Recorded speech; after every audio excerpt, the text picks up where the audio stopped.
I think the best way for me to help you guys as a confidence coach is to tell you my story. Because if I tell you my story, it's going to make you feel better about what you're going through, and my story is going to give you all the answers that you need to change your life. So my story is pretty much the same story as your story. My story was that I suffered with anxiety and fear, low self-esteem, depression, negative thoughts, and all the other horrible things that come with suffering with this disorder. So one of the fears that I had for many years that made me feel ashamed, it was a personal fear that no one knew about. No one knew about this fear because I didn't allow people to know about it unless I told, like a family member or a friend. And this may not sound like a big deal to a lot of people that are going to watch this video who don't have this fear, but I had a terrible fear of traveling my whole life. And of course, when you've got anxiety, I can join the dots. The reason why I had a fear of traveling, because traveling would bring up anxiety. Traveling would bring up decision making, responsibility, and these are all the things that I was afraid of as a kid. Because obviously in childhood, when I had to face responsibilities, I found it very stressful and very overwhelming. And I can't speak for everyone who has anxiety, but I can speak for myself. I was extremely sensitive when I was younger. Of course, I didn't want to show these things, because I didn't want to come across like someone that was a weak young man. Obviously, well, not obvious to some of you, but I grew up in a rough area. I went to a rough school, so it wasn't safe to show too much weakness. When you was around bullies, people that would prey on weakness, it was a very dangerous environment. So it was a full-time job in and of itself, managing my anxiety, hiding it, disguising it, and doing the best I could to not be too emotional. But obviously, as you go through life and you keep living like this, it's extremely painful. So I had lots of fears of traveling. One of the fears was, what if I make mistakes and I get embarrassed and people are going to judge me for that? What if I get into fights, arguments, altercations? What if I get lost? It was a constant fear of danger. I didn't want to be uncomfortable. So for me, traveling represented facing my anxiety, which I wasn't prepared to do for so many years, getting uncomfortable, which I definitely wasn't prepared to do, and putting myself in situations or in another country or another place where potentially I could put myself in a dangerous situation. So it comes from trauma. It comes from getting bullied, it comes from getting embarrassed, it comes from being judged, it comes from feeling bad about yourself, feeling very insecure. So I didn't want to come outside my comfort zone. So obviously deep down, I wanted to travel because it's one of the most common relatable topics known to man and woman. Everybody that I've ever spoken to loves traveling, or they've traveled somewhere that they love. So I always felt so lonely, ashamed, embarrassed, left out, that I couldn't have that conversation with people. Because if they said to me, well, where have you traveled? I haven't traveled anywhere. I haven't traveled outside of England. And it wasn't because I couldn't travel. This is what was so frustrating for me, guys. I had a chance to go to France on a school trip when I was younger, and my parents paid for it, or were going to pay for it, and I backed out because I was too scared to go. I just couldn't face traveling. There was a fear that it brought up in me. It felt like I was going to die. And going on trains, planes, I wasn't comfortable traveling on transport. Of course, the deep-rooted fear, even deeper, was my social anxiety, which comes with having anxiety, the fear of social interactions, meeting new people. I just couldn't deal with it. I just couldn't deal with it at that time. I wasn't mentally and emotionally strong enough, or at least I taught myself that. So this really caused me a lot of pain for many years. I missed out on the trip to France. Then later on, a good friend of mine at the time, when he was about 16, he invited me to Ireland, and I wanted to go to Ireland for a month because we got on really well. I used to stay at his place, he stayed at my place in London. But when it came closer to the time, I backed out. I made an excuse because I was afraid that if I go to Ireland, someone, his family might cook me food. I might not like it because I'm very fussy. I don't want to offend anyone, or I might get bored out there, or I might get into a fight. So, most of these fears were irrational.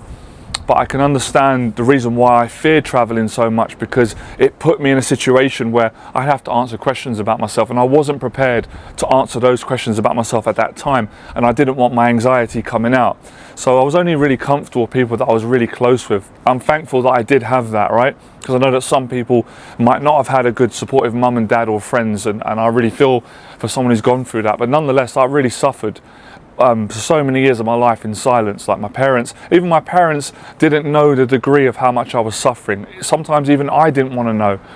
Panic attacks, anxiety disorders, paranoia, low self-esteem, loneliness, guilt, shame, incredible amounts of shame.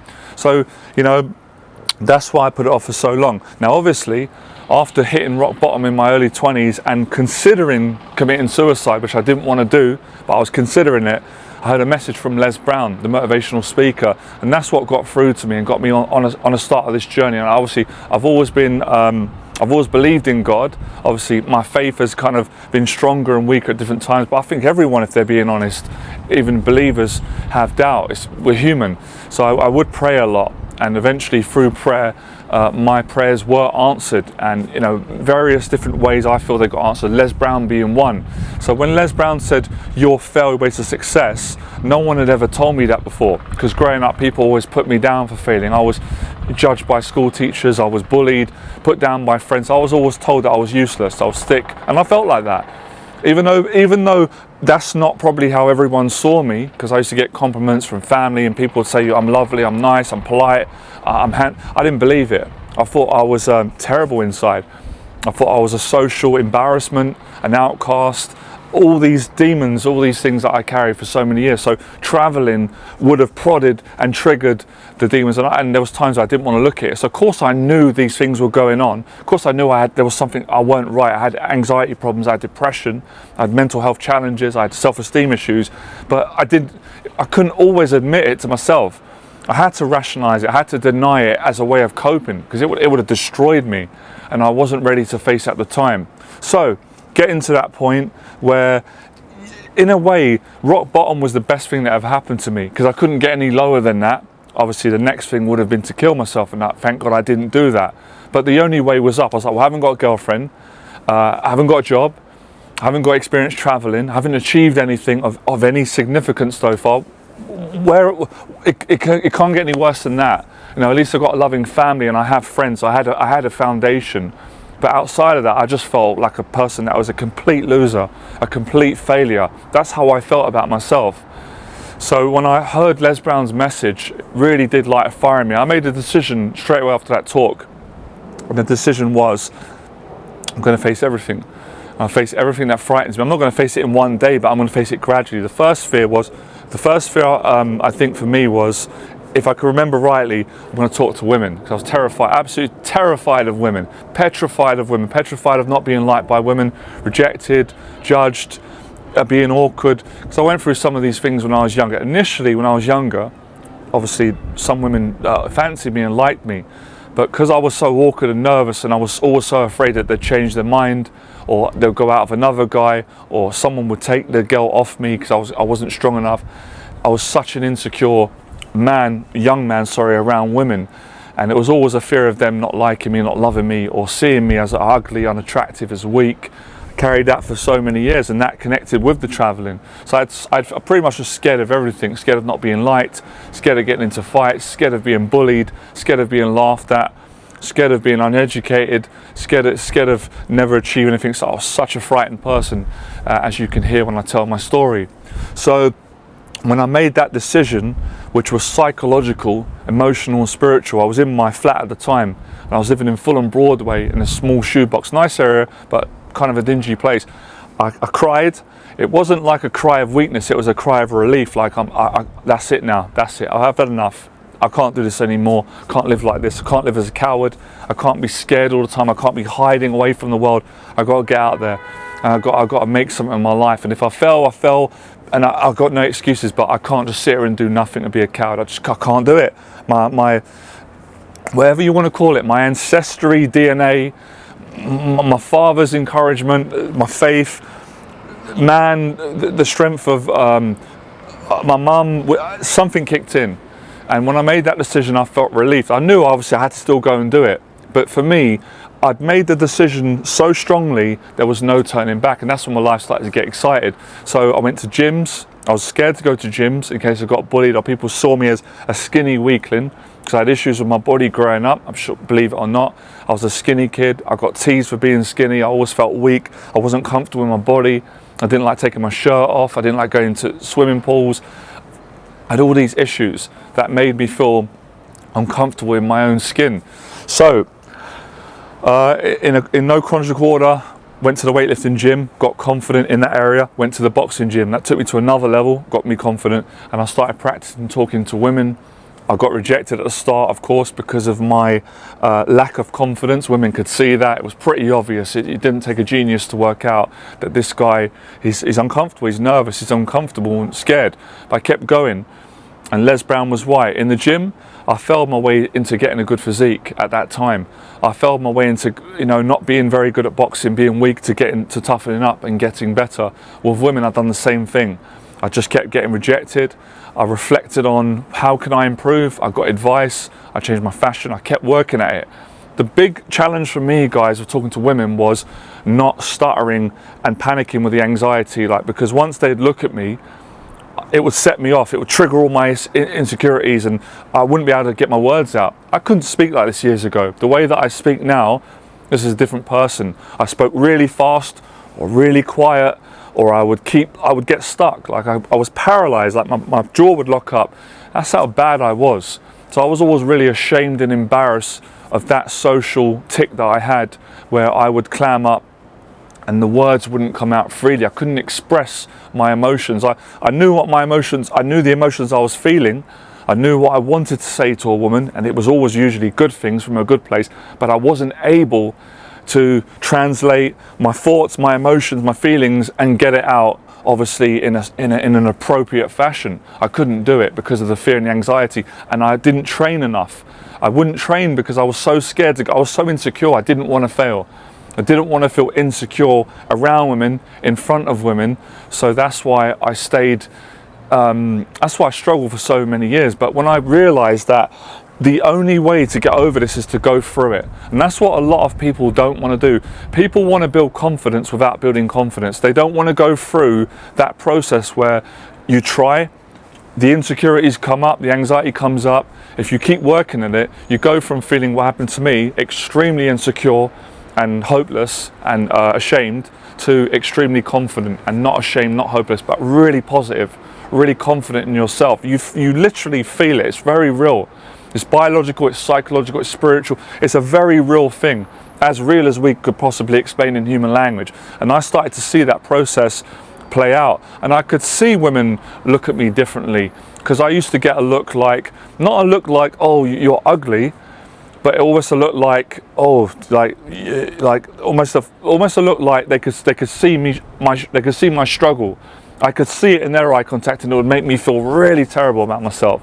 I tried to hide it, but I'd get that look, like, that kind of like look of concern, like, are you okay, or what's wrong with you? And that would make me feel so ashamed and embarrassed, and I'd go away from that situation. I'd be thinking and obsessing, why does she look at me like, damn, does she know how much I struggle inside, how bad I feel about myself? I don't want women to know that about me, because they're never going to love me if they know that. So a lot of issues, a lot of demons I was carrying because of the trauma from a childhood, etc. So as I kept going, I started to speak better, calmer, more I could show, and it's funny, the more I showed my personality, the more women liked me. And I guess the more I accepted myself, and the more they could feel that, the more they started to change. So when I started to see women change their body language towards me, and I'm not saying that women weren't friendly to me, they were. It was me, I projected this darkness, this insecurity and this awkwardness, and I obviously made them feel uncomfortable. I didn't want to make them feel uncomfortable. That was one of my biggest fears. Don't want to make anybody feel uncomfortable, and that used to make me feel even worse. So I put a lot of pressure on myself. I was a people pleaser. I was afraid of offending anyone, because when it happened when I was younger, obviously people bit back, and confrontation triggered anxiety in me. So traveling triggered anxiety, confrontation or perceived confrontation, talking to women, making mistakes, making others uncomfortable. So I was in this terrible prison. So when things started to get better, it was a great feeling. And eventually, obviously, I just have a great conversation with a woman. I'd see that smile, it'd make me feel so good. Because it does make you feel good, we're human, to make a woman feel good. Which man doesn't want to make a woman feel comfortable? He'd have to be out of his mind, and safe and attractive and friendly. We're human, that's a good thing. So eventually the confidence came, it took long, and I started to go into conversations with women, not with the old mindset, which is I don't believe they're going to like me. I just had so much self-doubt. I went in conversations believing that I've got a really good chance here of this girl liking me, of building something. I believe in myself. I think she's going to like me because I feel good about myself and I feel good about what I'm saying. I'm a pretty honest person. I'm not perfect, but I am honest. I am sincere. And that's what started to happen. You know, the more honest I got, the more confident I got, and then I got a girlfriend. I'm not saying this to show off, but I want to tell you my full story, my struggles and my successes. I went from a guy that couldn't get a date, could never even get one date, a 4-year period, no dates, no girlfriend, nothing, no intimacy in that regard, to a guy that was going on dates every week. So I was going on dates every week. I guess I was playing out what I'd always never had for so many years, and that always made me feel awful about myself, because, you know, around my area all the guys getting girls, it's normal, guys dating girls, and me just feeling like I'm just a reject. So obviously went on a lot of dates, and eventually, you know, did get a girlfriend. And that, I'm telling you, man, relationships are great for both people, for a man and a woman, especially, well, for the obvious reasons, for love, that's what we're here for, but especially to heal and help each other, if that makes sense. That's a byproduct. So that really did give me confidence. So, you know, the boxing, the gym, the exposure, the dating, I mean, that's why I'm so thankful towards women. Obviously, it's not women's job to fix me. I fix myself and my faith in God and friends and mentors. But what I'm saying is, I'm grateful that I'm just happy that I've had love of a woman, I've had a girlfriend, because obviously I feel bad. There's some guys out there that have never had that. Hopefully when you hear my story, I'm telling you 100% you can have that. Any guy can have that, and I believe every guy deserves love, as I believe every man and woman. Like, what kind of person would I be? What kind of person to think that, to not want, you know, unless someone really does something bad, and that's for God to deal with, not me. But do you understand what I mean? Everyone deserves to be in love. So I know how it feels. It's horrible when you feel lonely and rejected, and you don't feel that you're good enough, and you haven't got that connection. It makes you unwell. So that gave me a lot of confidence. And then when I started teaching, that took me to another level. Something that I was always afraid to. I was always afraid of money. I was always afraid of business, people. So I started to do all these things. And the crazy thing, what I learned was, it's weird, because for the first 15 years of my life, I would say that I was a professional coward. I was an expert in being a coward. I didn't face anything. And the later years, or the latter years, the next 15 years, I became the opposite. A professional, courageous person, if that makes sense. You understand what I mean? The opposite of a coward. I'm not going to say a hero, that's cheesy. Or maybe I'm a bit cheesy sometimes, but only on the weekends. But no, I became super confident, super brave. I would face most things. One guy on my Facebook group said, if I'm so fearless, this made me laugh, why don't I jump out of a plane with a parachute? Well, maybe that's another area to face. And I don't think I'm probably not going to do that. I might do that. I'm not going to swim with sharks though. But in other areas, fearless, you know, started my own business, the YouTube videos, public speaking, talking to women, going on dates, risking the fear of being hurt in a relationship, making money, teaching, coaching, YouTube, podcasts, interviews, gyms. And now I've traveled to different places. I'm still going to do more traveling. I'm not scared of these things anymore. Of course, I still feel fear, obviously. I still suffer with anxiety like everyone else does, but I have so much more confidence now, and I have strategies that I've developed to manage my anxiety. So that's really what it takes. So I made a 360 degrees transformation, and I realized all these years I used to think it was other people that were against me. Other people put me down, or they looked at me as not valuable. It was me. I was in charge, but I never realized that until so many years later. Obviously, when you become successful, whether you like it or not, the consequences are you educate yourself. So for me, the best education that I've personally had, better than school and university. Well, I didn't go uni. Well, I went to university a couple of times, to parties that my friend invited me. I went to school and college. My best education was fear. Facing fear, building success, failing, growing, being an entrepreneur, being a confidence coach. When I first started, I was a dating coach, as most of you know, meeting people from all around the world, different cultures, different ages, educational levels, dating different women, having mentors. It just opened up my mind so much to new possibilities. And I've changed my identity. I don't see myself like that guy anymore. I don't hate myself. I'm not ashamed of who I am. Of course, I still have some shame, like we all do. That's human. But I feel good. I like who I am. I'm a brave person, and I've been successful in many areas, and I'm still growing, and I love teaching. I've helped many people. Right? Sometimes I feel a bit uncomfortable about saying it. There is a part of me that feels you shouldn't really say that, like give the thanks to God. He gives me the strength, or something in goodness. But do you understand what I mean? I'm just saying where I've come from. The rock bottom, the lowest of the low, if in my own understanding or in my own opinion, to really changing. And for me, success, you know, we say things like, oh, I'm successful because I made a certain amount of money, or because I date a lot of women, or because I'm successful. And I understand that. But that's not really what I mean. My success is that I faced it. I overcome it. I conquered it. I had the guts to face it. And in overcoming it, I'm not just talking about success, because I've had a lot of success. I've had a lot of failure. But that's success for me, because that's where I was losing out on everything in life: relationships, education, traveling, even helping people. The only reason I can help people because I faced my fear, because I became fearless. I was always a kind person growing up. I had issues. I wasn't perfect. I was always kind. So I was brought up. That's what was in my heart from, and no one needed to teach me that. Obviously my parents taught me that, but that was in me. But I didn't have the full courage to go out and exercise that kindness in the way that I'm doing now, because of my anxiety, because of my low self-esteem. But now I don't have low self-esteem anymore. And I believe that I can achieve anything I set my mind to. And I believe anyone watching this video can do the same. You know, and so my confidence comes from, you know, being rock bottom and going out and facing things. Every time I face the fear, I grow as a person. Even if I face a fear and I get, and life knocks me on my ass and I get rejected, I still get more confidence. It's the action. It's the action that I took that changed me. And I didn't realize that there is a correlation, there is a connection between when a man or when a woman, when a person feels bad about who they are, when they feel ashamed, when they feel insecure, there is a biological, spiritual, there is a practical movement which can change that feeling, and that's taking action.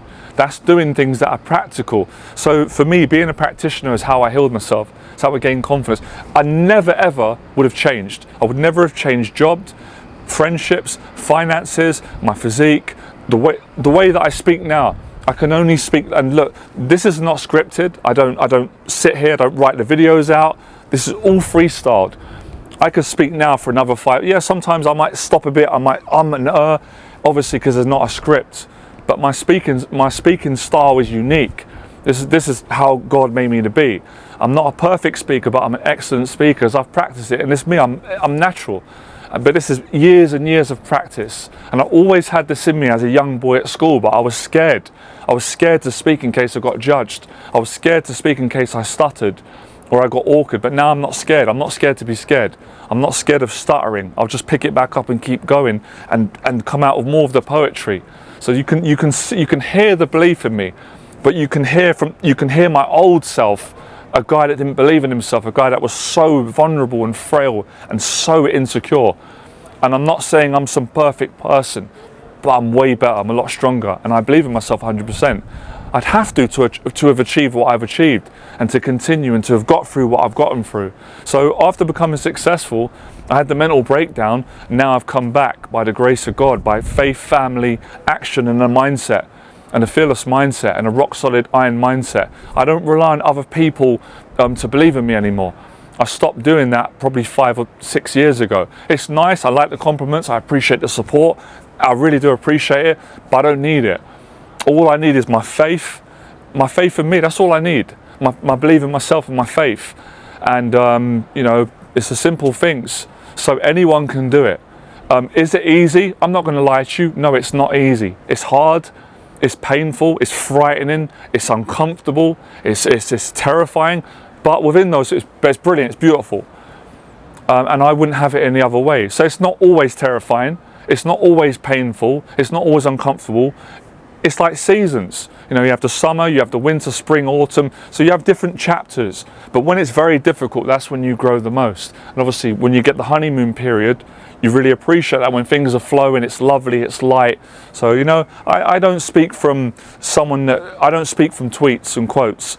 I don't speak from text, but I speak from truth. I speak from someone who's lived it and done it and has been doing it for many, many years. And that's how I built up this brilliant following, this loyal following, where I'm grateful. I could travel to most places in the world and I would have a home to stay in. People would let me stay at their place. Now, I'm not going to take the offer. because I have my, way I've been brought up and stuff, but I'm just making a point. I have friends all around the world. I have business all around the world. I can go Germany and get clients. I can go to America. I can go to Poland. I can go to Scotland. I can go to Ireland. I can go to England, Manchester. I've got business all around the world. I've got clients worldwide. I can go to Asia. And I've coached people around. Why? Because I faced my fear. Because it took me 15 years to build the courage to tell the whole world about what I was ashamed of, what I was burying and hiding. It took me 15 years to be honest with myself about my shame, my anxiety, my pain, my insecurities with women, with people, my low self-esteem, my low opinion of myself, But I never gave up, and I'm still going. I'm still have a passion to change people's lives and to have fun, and I like growing as well, because I'm not perfect. I still have insecurities, I still have flaws, but within all that, I have a tremendous self-confidence. It's a real confidence, not fake. I don't have to prove anything to anyone. I know myself well enough to know who I am, what I can do, what I've done, and I am very, very grateful. So I never thought I'd say it, and sometimes it is hard to find the emotion it's coming, but I'm glad that I suffered. I wouldn't wish it on another person. If I had kids, I wouldn't want them to suffer like I did. But if I didn't suffer, I wouldn't be reaping the rewards. No way. Look what I've experienced. How could I have clients all around the world? I had to suffer to earn that. How could I have dated fantastic, beautiful women? I never even thought I could get one woman. I've had long-term relationships. I'm a guy that actually prefers that. Some of you might be surprised. I just prefer to be a one woman. It didn't always work out that way, right? I'm not perfect, as I said, and I've been in different places. But my point being, I was a guy that generally used to sit at home, crying his eyes out. I just wanted to die some days and think, I'm never going to get a woman. And obviously, I've always been the same as any normal guy. I've always loved women. I believe in love. I am a romantic man underneath all this hair and all this grizzle. So to have that, to experience that when you didn't think you could get it, I can only say thank God. It's so humbling, because when you suffer and you go through that, it does humble you. If not, then I think you've got to be a bit stupid, a bit too proud. So to have experienced these things and made money and been my own person, and so I'm going to end there.